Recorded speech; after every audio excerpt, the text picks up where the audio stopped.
ஓம் சைராம், ஜெய் சைராம். என் அன்பின் பிரியமே, எதுவும் நிலையில்லாத இந்த பிரபஞ்சத்தில் உன் கவலைகளும் கூட நிரந்தரமில்லை. காலத்தோடு கரைந்து போகும் கவலைகளை நினைத்து விலை மதிப்பற்ற நேரத்தை வீணாக்காதே. கோடிகள் கொட்டி கொடுத்தாலும் ஓடும் காலத்தை நிறுத்த முடியாது.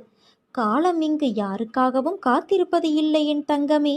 எவ்வளவு கவலைப்பட்டாலும் கடந்த காலத்தை மாற்ற முடியாது. நடந்து முடிந்ததை நினைக்காமல் நடக்கப் போவதை பார்.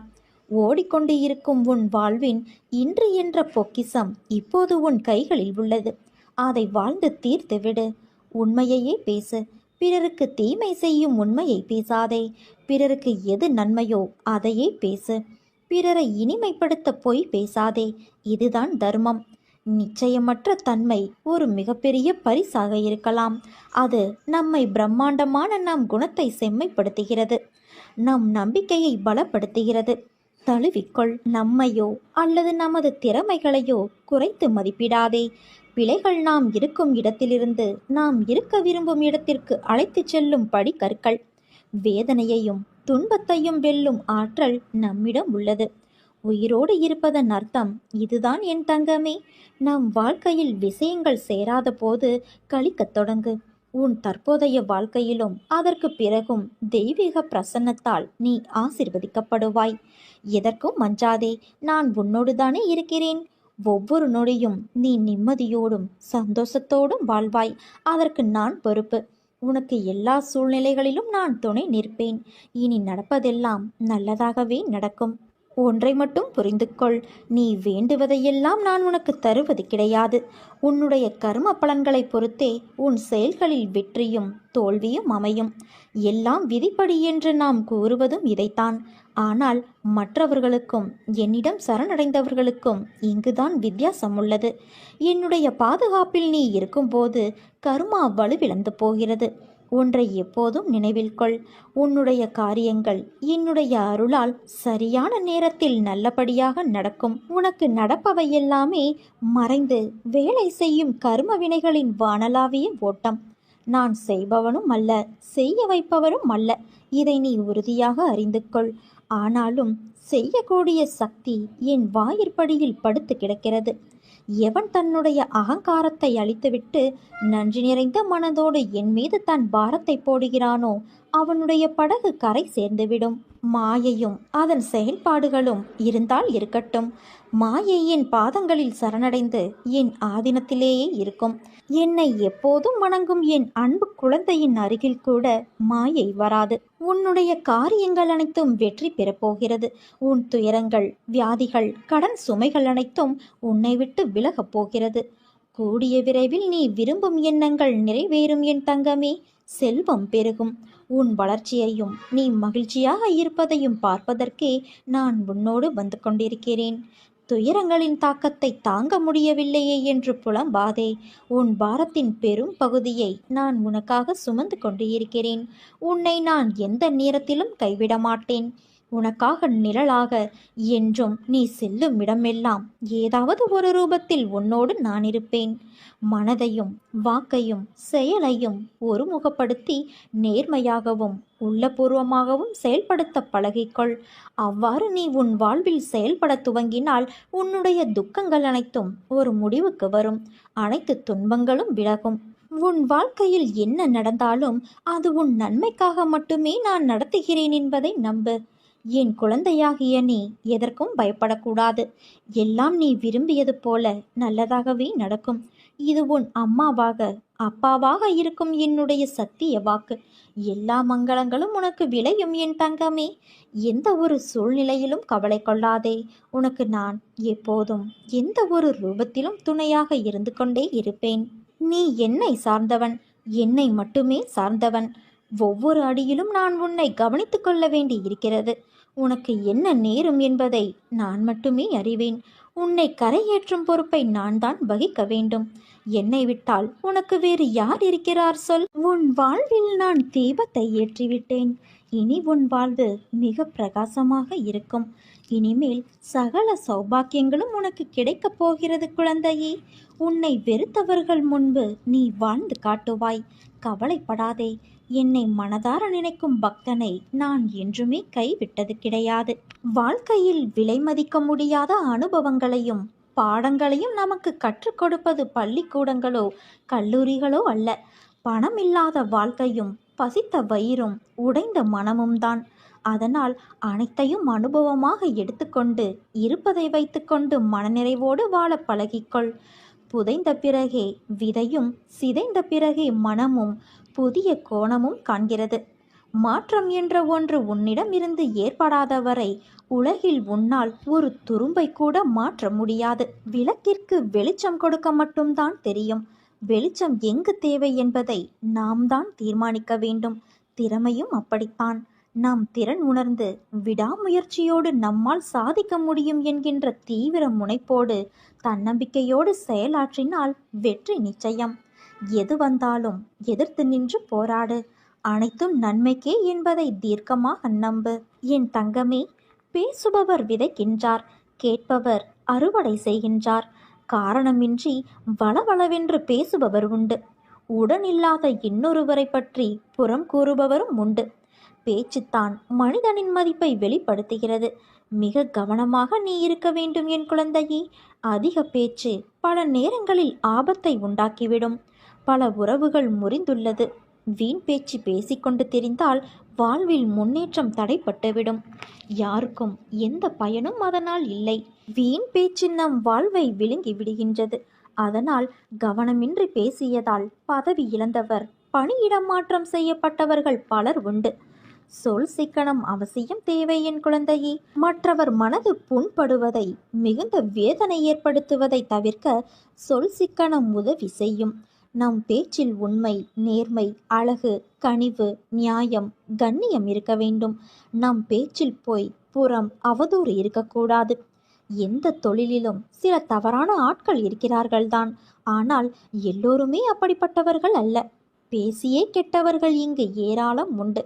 நல்ல மனிதர்களை பற்றிய தவறான தகவல்களை உடனடியாக நம்புவதற்கு பலர் இருக்கத்தான் செய்கிறார்கள்.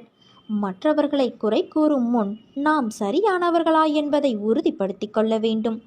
நகரும் கடிகாரமுள் நம் ஆயுளை குறைத்து கொண்டு இருக்கிறது. ஆணி போன்ற கூரான வார்த்தைகள் மனக்காயத்தை ஏற்படுத்தி இரத்தம் வழிந்தோட செய்கிறது. வீண் பேச்சால் குடும்பங்களிலிருந்து பிரிந்தவர்கள் உண்டு. வீண் பேச்சால் அரசு பணிகளில் பணியிட மாற்றத்திற்கு ஆளாகி பந்தாடப்பட்டவர்களும் உண்டு. நட்பை, உறவுகளை இழந்து ஆதரவின்றி தவிப்பவர்கள் உண்டு. தேவையற்ற சண்டை சச்சரவுகளை ஏற்படுத்தி கொண்டவர்களும் உண்டு. தொழிலில் இரக்கங்களை கண்டவர்களும் உண்டு. நல்ல உதவிகளை கெடுத்துக்கொண்டு அல்லாடுபவர்களும் உண்டு. முன்னோர்கள் சொல்லி நீ விஷயம் கேள்விப்பட்டிருப்பாய். அடித்தால் வலி மரத்தோ போய்விடும்.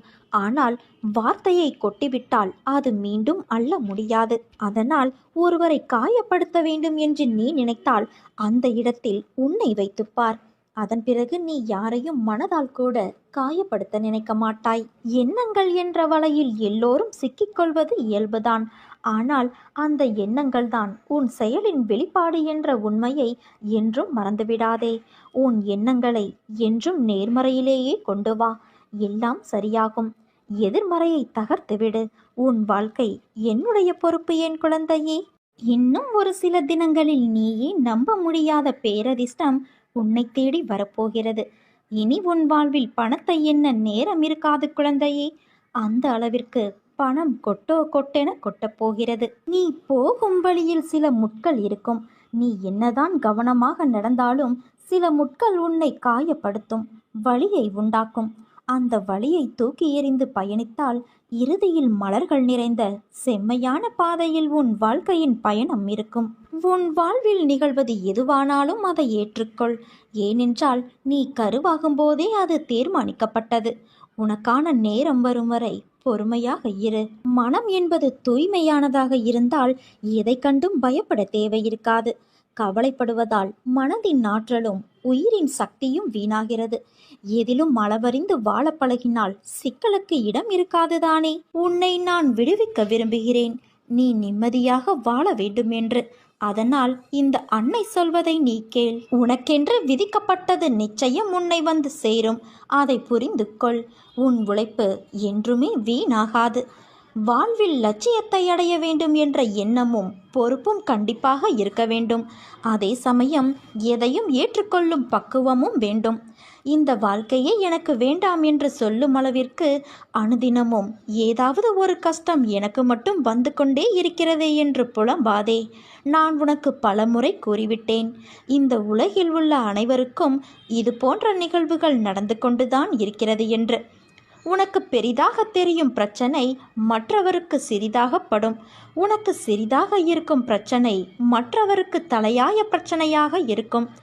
உன்னுடைய பலத்தை நீயே நம்பவில்லை என்றால் வேறு யார் நம்புவது? நம்பிக்கையோடும் மன தைரியத்தோடும் நிதானமாக யோசித்து செயல்படு. உன் காரியம் நிச்சயம் கைகூடும். நிகழ்காலம் உனக்கு கடினமானதாக இருந்தாலும் இது நிரந்தரம் என்று நினைத்து கொள்ளாதே. நிலைகள் மாறும், காலம் மாறும். உன் அம்மா நான் மாற்றுவேன் என் குழந்தையே. நீ எல்லா செல்வ வளங்களையும் பெற்று நல்ல பெயரோடு நிம்மதியான வாழ்க்கையை வாழ்வாய்.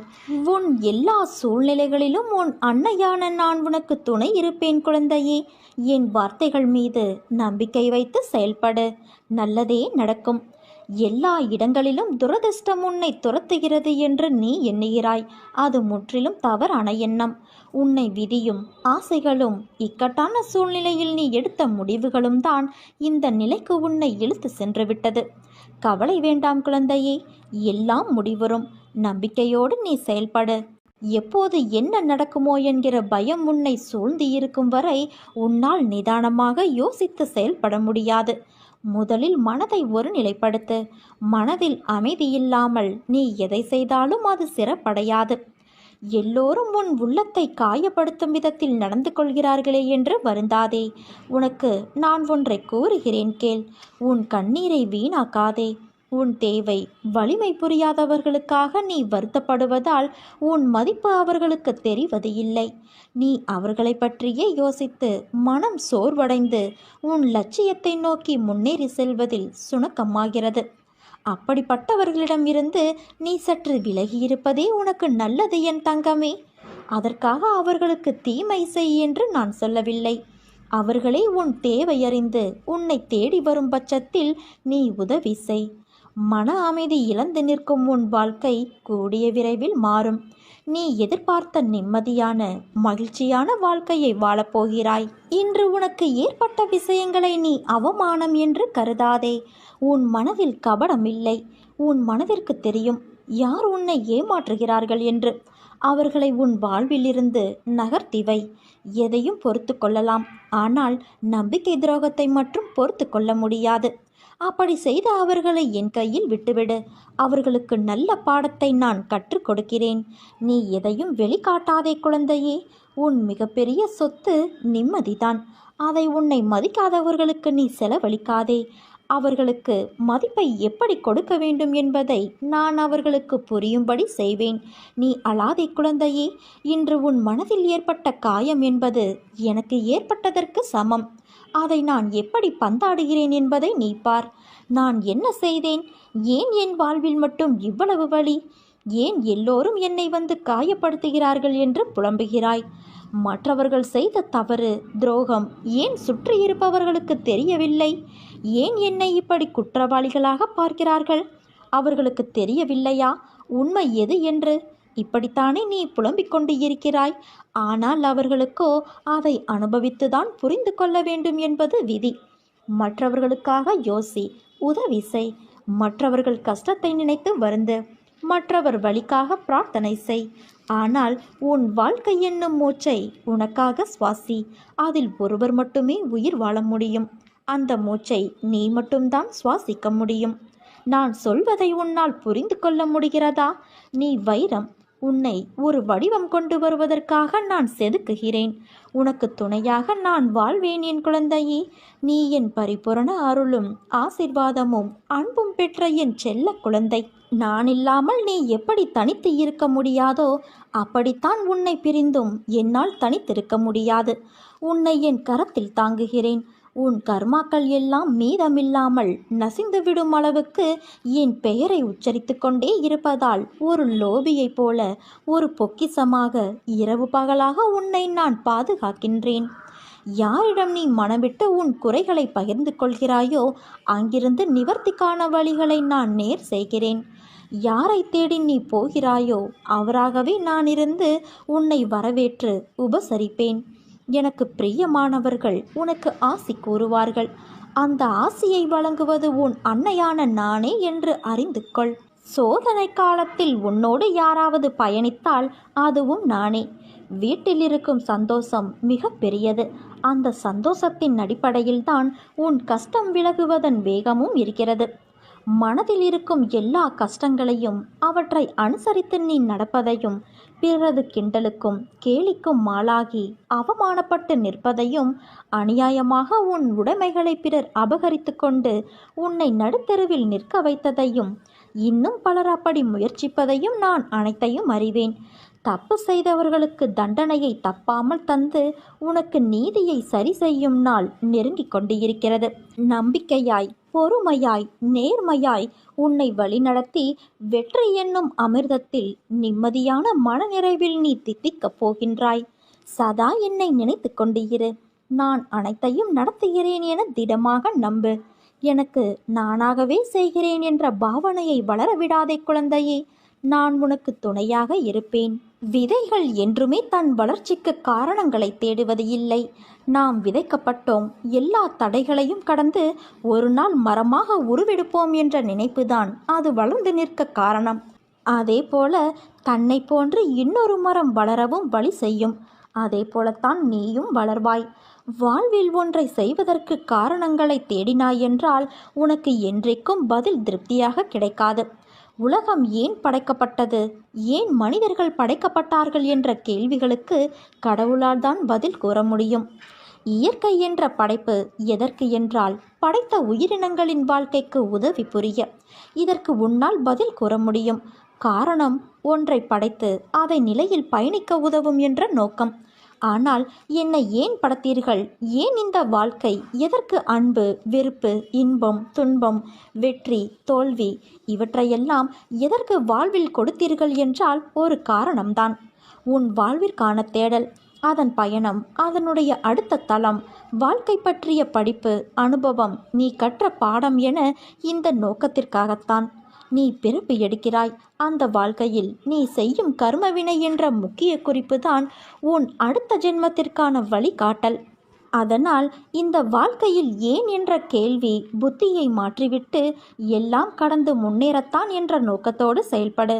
நீ ஜெயமாக நல்ல ஆரோக்கியத்தோடு எல்லா செல்வ வளங்களையும் பெற்று சீரும் சிறப்புமாய் மகிழ்ச்சியான வாழ்க்கையை பெறுவாய்.